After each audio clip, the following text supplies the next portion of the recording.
त inverse image of an element, inverse image of an element, कुनै एउटा एलिमेन्टको के हुन्छ भने इन्भर्स इमेज कसरी निकाल्ने है। त यो चाहिँ एकदम के छ भने अलिकता हामीले यहाँ inverse image of an element, त यसलाई हामी कसरी बुझ्ने भने सपोज गरेर चाहिँ कुनै एउटा फङ्सन हो, त्यो फङ्सन चाहिँ के छ भने F is a function from A to B छ, ठिक छ। त the inverse image of an element Y belongs to है के छ अरे वाइ बिलोङ्स टु बी, कुनै एउटा एलिमेन्ट ल्याऊ त्यो वाइ हो जुन चाहिँ कहाँबाट बीसँग के हुन्छ बिलोङ्स गर्छ विथ रेस्पेक्ट टु एफ, यो फङ्सन एफको कुनै एउटा एलिमेन्ट, कुनै एलिमेन्ट भन्ने वाइ एलिमेन्ट ल्याऊ जुन चाहिँ कोसँग बिलोङ्स गर्छ बीसँग गर्छ, ठिक छ। र त्यो पनि कसको रेस्पेक्टमा त यो एफ फङ्सनको रेस्पेक्टमा है। अनि is the defined as the set of element in A which have Y as their images if, अब यहाँनिर आएर है लास्ट हामीले चाहिँ यहाँ के बुझ्नु छ भने के यो बीको एउटा के गर्यो भने हामीले वाइ एलिमेन्ट एउटा लियौँ, ठिक छ। त्यो वाइ एलिमेन्ट फेरि हामी लिँदाखेरि नि त्यो कसको चाहिँ रेस्पेक्टमा यो एफ फङ्सनको रेस्पेक्टमा हामी चाहिँ के गर्नु छ भने यसलाई डिफाइन गर्नु छ जुन सेट अफ एलिमेन्ट यो वाइको चाहिँ इमेज कहाँबाट आउनु, कुन सेटमा पाउने हो त एमा पाउने हो है। The set of elements in A, यो एमा पाउने हो which have Y as their image. मतलब यसको मिनिङ के भयो भने बीको एलिमेन्टहरूको इमेजेस कहाँ पाउँछ एमा पाउँछ। त्यसलाई हामी के भन्ने हो भने त्यसलाई के भन्यो भने inverse image of an element. कुनै पनि एलिमेन्टको इन्भर्स इमेज के हुन्छ त त्यो चाहिँ के अरे सेट बीका है, सेट बीको चाहिँ के हुन्छ भने भनौँ न इमेजहरू कहाँ हुन्छ त एमा हुन्छ। जस्तो यसलाई चाहिँ के भयो भने it is denoted by F inverse of Y, F inverse of Y, Y हामी चाहिँ के गर्यो भने एउटा element F inverse of Y means Y belongs to कहाँ अरे बी, बी वाइ के हो त बीको एउटा के हो एलिमेन्ट हो। त यो वाइ एलिमेन्टको चाहिँ हामी के गरिरहेको छौँ अरे इमेज पत्ता लगाइरहेको छौँ है। त्यसलाई नै हामी के भन्छौँ त inverse image of an element Y, वाइको इन्भर्स इमेज पत्ता लगाइरहेको छ। त्यो वाइको इन्भर्स इमेज कहाँ हुन्छ त सेट एमा हुन्छ, ठिक छ। त त्यसैले के गर्ने यसलाई सिम्बलमा लेख्दाखेरि if a function is defined by F is function from A to B then F inverse of Y, यहाँ ध्यान दिने है। जस्तो सपोज गरेर मैले वाइको कुनै एउटा वाइ एलिमेन्ट लियो भने यसलाई एफ इन्भर्स अफ वाइ लेख्यो भने त यो इक्वल्स टु के हुन्छ त एक्स हुन्छ, जुन चाहिँ त्यो एक्स कोसँग बिलोङ्स गर्छ एसँग हुनु पर्यो, ए का एलिमेन्ट हुनु पर्यो। बी सेट बी का एलिमेन्टको इन्भर्स कहाँ हुन्छ सेट एमा हुन्छ, सेट बी का के हुन्छ अरे इन्भर्स भनौँ न इन्भर्स इमेज कहाँ हुन्छ सेट एमा हुन्छ। त्यो मतलब वाइ इक्वल्स टु के भयो त एफ अफ एक्स भइहाल्यो। र त्यसैले यहाँ इक्जाम्पलमा हेर्ने सेट ए भयो पी क्यू आर भयो र यता बीमा के गर्यो भने एबिसी लिए। त अब यसको चाहिँ तिमीले के भन्यो भने यहाँ एफ इन्भर्स अफ सी भन्यो भने एफ इन्भर्स अफ सी भन्यो भने कति भन्छौ एफ इन्भर्स अफ सी को इन्भर्स इमेज कति हुन्छ त यसलाई चाहिँ हामी के लेख्ने एफ इन्भर्स को के भयो त यसको क्यू हुन्छ, यो क्यू हो, दिस इज क्यू। कुरा बुझ्यो, सी को इन्भर्स इमेज कुन छ रे क्यू छ। त्यस्तै गरी बी को इन्भर्स इमेज के छ F inverse of B is equal to के हुन्छ पी आर छ। बुझिरहेछौ त यसरी नै हामीले के हुन्छ भने नि कुनै एलिमेन्टको इन्भर्स इमेज के हुन्छ त इन्भर्स इमेज कसको भन्नु हामीले हुनु पत्ता लगाउनु पर्ने रे बी सेटको एलिमेन्टहरूको इन्भर्स इमेज हुन्छ। त्यो चाहिँ कहाँ हुन्छ त सेट ए मा हुन्छ। ठिक छ। त्यसै गरी अब यो एलिमेन्ट ए को भन त के हुन्छ यो यहाँ चाहिँ एफ इन्भर्स अफ ए भन्यो भने कति भन्छौँ यस त्यसलाई के भन्छौँ इम्प्टी भन्दिने। इम्प्टी सेटको नोटेसन त्यही न हो। ठिक छ। या यसरी लेख या और सिधै यसरी फाइदिइहाल्यो किनभने यो सेट ए को चाहिँ इन्भर्स इमेज छँदै छैन है। त यसरी तिमीहरूले चाहिँ यहाँ अलिकता फरक कुराहरू बुझ्ने। जस्तो हामी फङ्सनमा चाहिँ के पढेको थियौँ भने जस्तो पी को यो क्यू को इमेज कुन छ अरे सी। तर त्यो फङ्सनको डिफाइनमा हामी चाहिँ अहिले के पढिरहेछौँ यहाँ inverse image of an element inverse इमेजको कुरा गरिरहेछौँ। अर्थात् यो सी को इन्भर्स इमेज के छ त सी को इन्भर्स इमेज भनेको त त्यसको प्री इमेज बुझ्ने क्या कुरा बुझिरहेछौँ। यो सी को कुन रे प्री इमेज बुझ्ने। अर्थात् यो जुन सी को हामी के गरिरहेछौँ भने इन्भर्स एलिमेन्ट भन्यो भने क्यू भयो बी को इन्भर्स एलिमेन्ट भयो भने कुन कुन भयो अरे पी एन्ड आर भइहाल्यो। ए को त छँदै छैन हैन हो। अब चाहिँ हामी एसीसँग सम्बन्धित के गर्छौँ भने उसमा एक्सरसाइजमा हेर त। ठिक छ। त यो एक्सरसाइजको पहिलो क्वेसनमा let f is a function from A to B defined by the arrow diagram. Arrow डायग्राममा चाहिँ के छ भने डिफाइन्ड छ र त्यसको हामीलाई के गर्नुपर्ने छ फाइन्ड यिनीहरू चाहिँ फाइन्ड गर्नुपर्ने छ। अघि जस्तै हामीले जसरी डिफिनेसनमा पढ्यौँ नि सेम त्यस्तैलाई के गर्ने भने एरो डायग्रामको आधारमा हामीले लेख्नुपर्ने छ। ल हेर त यो 1 को चाहिँ इन्भर्स 1 एलिमेन्टको इन्भर्स इमेज कुन छ 2 छ चाहिँ डाइरेक्टली यसरी लेखिने 2 लेखिदिने भइहाल्छ। त्यस्तै गरी 3 को इन्भर्स इमेजेस के छ यस गुड के छ यो 3 छ है 1 3 5 यसको तिमी यहाँ हेर्न सक्छौ यसरी। ठिक छ। इन द सेम वे 5 को चाहिँ इन्भर्स इमेज कुन छ 4 छ।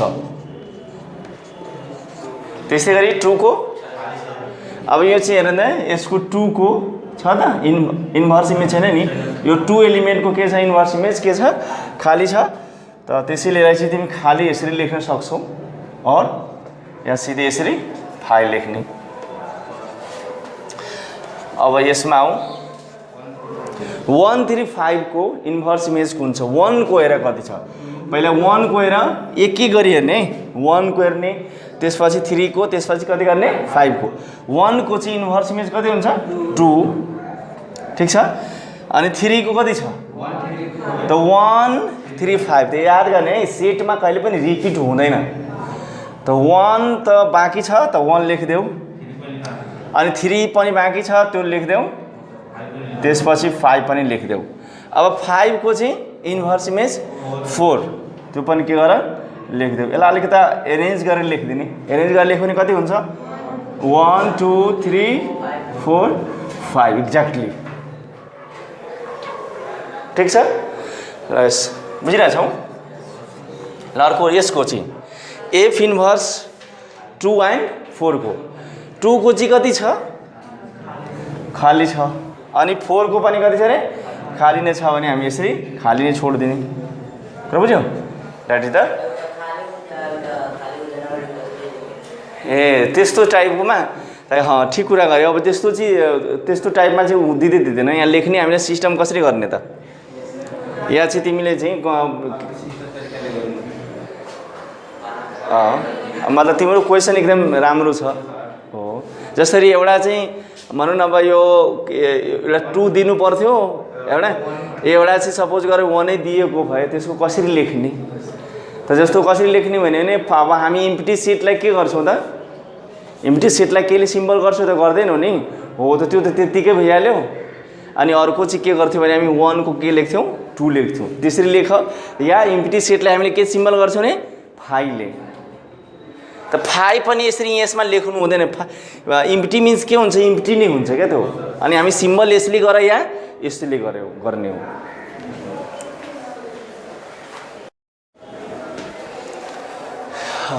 इन्भर्स फङ्सन र इन्भर्स इमेज अफ एन एलिमेन्टमा फरक छ है। जसरी अब चाहिँ हामी के पढ्दैछौँ भने इन्भर्स फङ्सन्स।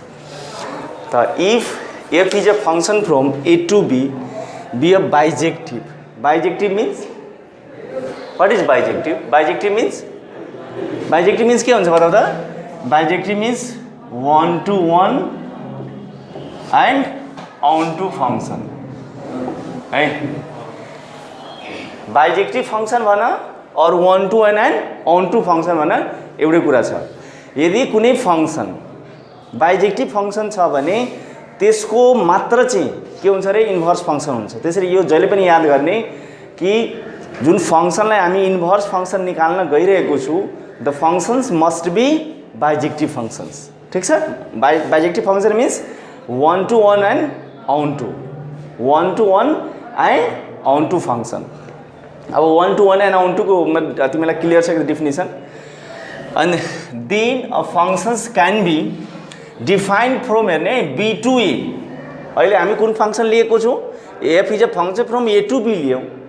त्यो फङ्सन यदि B बाट A मा डिफाइन भयो भने the functions can be defined from B to A such that each element of set B है, सेट B को each element associate with the unique element of set A, then the functions defined from the B to A is called inverse functions.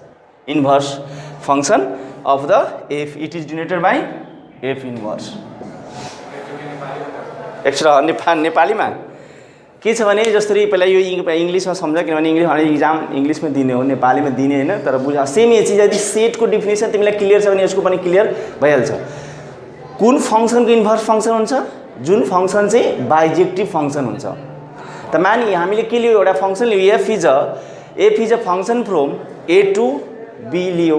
अनि त्यो फङ्सनलाई यदि हामी के गरिरहेको छौँ भने बी टु एमा यदि डिफाइन गरिरहेको छौँ भने बी को इच एलिमेन्ट यदि एसँग मतलब each element of B associate with the unique element of A, then the functions is defined from the B to A is known as inverse functions. यसको मिनिङ के भयो भने इन नेपाली कि यदि कुनै फङ्सन चाहिँ मानौँ F is function from A to B तिमी लियौ, त्यो फङ्सन यदि बी टु ए यदि डिफाइन भइरहेको छ भने बी का प्रत्येक एलिमेन्टले ए का युनिक एलिमेन्टसँग यदि रिलेसन म्यापिङ गरिरहेको छ भने त्यो फङ्सनलाई हामी इन्भर्स फङ्सन भन्छौँ from B to A. Clear भएन? क्लियर भयो? यस। यसको मिनिङ के भयो भने each element of set B associate with the unique element of set A, then the functions can be defined from B to A is called the inverse function. Inverse function is denoted by F inverse. Clear? अब यसलाई for example लियो भने एउटा example लियो भने suppose गरेर हामी एउटा फेरि example कस्तो लिने हो भने त्यो फङ्सन लिने हो जुन फङ्सन के होस् अरे बाइजेक्टिभ होस्। ल एउटा फङ्सनमा इक्जाम्पल लिइरहेको छौँ, यो एफ लिए, यसको चाहिँ set A and set B. Suppose गरेर सेट एमा चाहिँ ए बी सी छ, यता बीमा चाहिँ के गर्यो भने पी क्यू आर, अहिले यसरी सिम्पल राख्दियो, A to R B to Q, sorry यहाँ नलेखौँ, यहाँ लेखौँ, B to Q and C to P. ठिक छ? त यसको चाहिँ तिमीलाई यदि माने यो फङ्सन केमा डिफाइन छ अरे, यसमा हामी f is the function from A to के छ बी छ। Can you see in the order pair f equals to, order पेयरमा तिमी भन्न सक्छौ एफ इक्वल्स टु के हुनसक्छ भन त? A R then B Q then C P is it? अब यसै फङ्सनलाई हामी के गर्ने भने डिफाइन गर। कसरी? अब चाहिँ हामी बी टु ए डिफाइन गर। जब तिमी बीलाई यसलाई चाहिँ यसरी यहाँ चाहिँ के लेखौँ हामीले बी लेखौँ, यहाँ चाहिँ के लेखौँ नि ए लेखौँ। अब बी का एलिमेन्टहरू के छ? पी क्यू आर छ। यता चाहिँ के छ एबिसी छ त अनि पी चाहिँ कोसँग एसोसिएट गरेको छ सीसँग अनि क्यू कोसँग छ बीसँग छ हेर त्यस्तै गरी आर कोसँग छ एसँग छ ठीक छ देखिरहेको छौ त यो जुन फङ्सन बन्छ त्यो चाहिँ के हो रे एफ इन्भर्स हो के हो रे एफ इन्भर्स हो अब तिमी यसलाई लेख्न चाह्यो भने यहाँ लेख्न सक्छौ एफ इन्भर्स अर्डर पेमा लेख्यौ भने के हुन्छ बताऊ त P C then Q B अनि आर ए ध्यान दिनु है तिमी यहाँ चाहिँ अर्को पनि बुझ्न सक्छौ के बुझ्न सक्छौ भने हेर त यहाँ क्यूआर छ भने यहाँनिर के भएको छ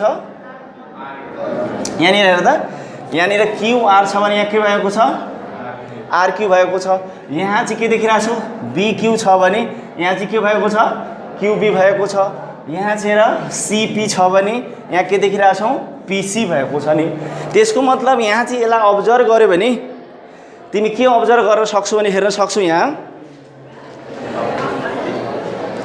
यसमा चाहिँ के अब्जर्भ गर्न सक्छौ भने यहाँनिर जब तिमी देखिरहेछौ यहाँ क्यूआर छ भने यहाँ चाहिँ आरक्यू देख्यौ यहाँ बीक्यू छ भने के देखिरहेछौ रे क्यूबी देखिरहेछौ यहाँ चाहिँ सीपी छ भने यहाँ के देखिरहेको छु पीसी देखिरहेको छु यसको मतलब इन्टरचेन्जिङ द डोमेन एन्ड रेन्ज भइरहेको छ डोमेन एन्ड रेन्ज भइरहेको छ कि छैन हो त्यसलाई अर्को वेबाट तिमी डिफाइन गर्न सक्छौ what is inverse function if the function is f is a function from B to A interchanging the domain and range interchanging the domain and range is called inverse function कुनै फङ्सनलाई यदि तिमी त्यसलाई चाहिँ domain र रेन्जलाई interchange गरिदियो भने त्यसलाई हामी के भन्छौँ भने इन्भर्स फङ्सन भन्छौँ क्लियर भयो हो यसरी इन्टरचेन्जिङ गरेर यसरी चाहिँ हामी के गर्छौँ फङ्सनको डिफिनेसन दिन सक्छौँ मलाई चाहिँ यो क्लियर भएको होला यदि यसलाई तिमी यसरी पनि बुझ्न सक्छौ यो कुराले त तिमीले सिम्पली यसरी बुझिरह होला नि त हैन ए यसमा इनपुट गर्यो भने कति हुन्छ नि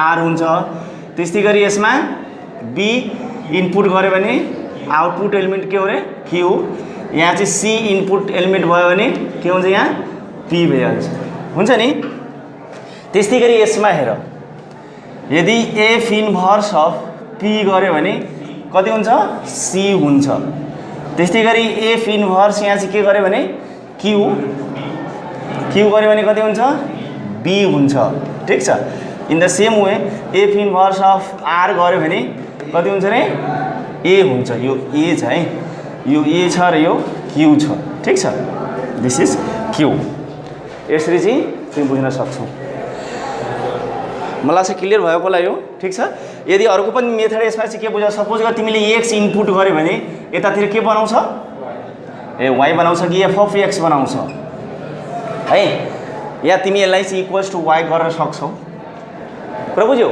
त यो एफ एक्स अहिले कहाँ भयो यतातिर आयो यसमा आइहाल्यो नि आयो कहाँ नि यहाँ के भयो रे यहाँ एफ एक्स भयो उतातिर के गइहाल्यो एक्स गइहाल्यो के भयो रे एक्स गइहाल्यो अब चाहिँ तिमी यहाँनिर के लेख्न सक्छौ भने त एफ इन्भर्स अफ यसको एफ अफ एक्स लेख्न सक्छौ त्यही इज इक्वल टु कति हुन्छ त एक्स भइहाल्छ यो पनि कुरा ध्यान दिने र अर्को पनि कुरा म तिमीलाई सम्झाउँछु कि यदि यसलाई तिमी वाइ लिड गर्यो भने यहाँ वाइ लिड गर्यो भने बहुत गम्भीर कुरा छ अहिले हामी क्लासको लास्टमा छौँ यो कुरा भोलि पनि म तिमीलाई क्लियर गर्छु र आज हेर्ने यदि मैले f of x equals to के लेखेको भए वाइ लेखेको भए त के हुन्थ्यो यहाँ f inverse of y equals to के हुन्थ्यो नि एक्स हुन्थ्यो याद गर माइन्ड गर्ने है यो कुरालाई mind it this is the most important thing this and this f inverse of y के हुँदो रहेछ एक्स हुँदो रहेछ भनेर तिमीहरूले क्लियरली बुझ्नुपर्छ है ल